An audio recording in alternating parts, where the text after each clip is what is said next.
手中拿着一杯苦苦的咖啡，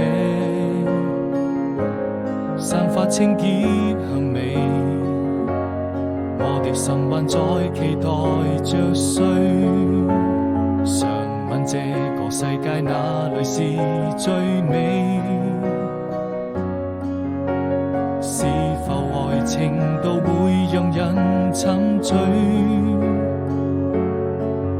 第二天早晨，第一滴冰冷的雨水，送走快樂也帶來傷悲。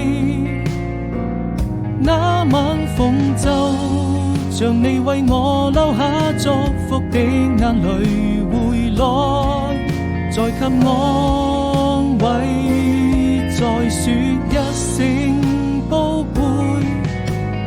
如果要分手，我也希望你好好過，我還能夠就這樣默默祝福你會快樂伴隨記憶。